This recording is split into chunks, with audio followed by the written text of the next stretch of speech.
Sir, మీకు ప్రతిపక్ష హోదా అంశానికి సంబంధించి పవన్ కళ్యాణ్ గారు ఒక కామెంట్ చేశారు. వైఎస్ఆర్ కాంగ్రెస్ పార్టీకి వచ్చినటువంటి ఓట్ల శాతాన్ని, సీట్ల శాతాన్ని బట్టి చూస్తే జర్మనీలో అయితేనే వస్తుంది, ఇక్కడ రాదు. ఇక్కడ ఆ మనిషి కార్పొరేటర్కి ఎక్కువ, ఎమ్మెల్యేకి తక్కువ. జీవితకాలంలో ఇప్పుడు ఎమ్మెల్యే ఒకసారి అయినాడయ్యా. మరో ఉప ముఖ్యమంత్రి గారిని కించపరిచే విధంగా ఆయన మాట్లాడారు.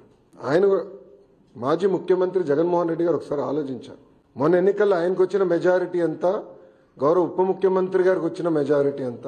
మొన్న జరిగిన ఎన్నికల్లో వైకాపాకి ఎన్ని సీట్లు వచ్చినాయి, జనసేన పార్టీకి ఎన్ని సీట్లు వచ్చినాయో ఆయన ఒకసారి ఆలోచించాలి. అంతేగాని నోరుంది కనుక ఇప్పుడు కూడా నేను అనుకుందే రైటు, అధికారంలో ఉన్న వాళ్ళని నేను కించపరిచే విధంగా మాట్లాడతాను, ఎగతాళి చేస్తా ఉంటాం, నిజంగానే చాలా చాలా బాధాకరం. రాజకీయ ప్రస్థానంలో ఈ విధంగా ఆయన ముందుకెళ్తూ ఉంటాడు. ఒక క్రిమినల్ మైండ్. మేము కూడా అనొచ్చు కదా, నువ్వు కోడి కత్తికి ఎక్కువ, గొడ్డలికి తక్కువ అని.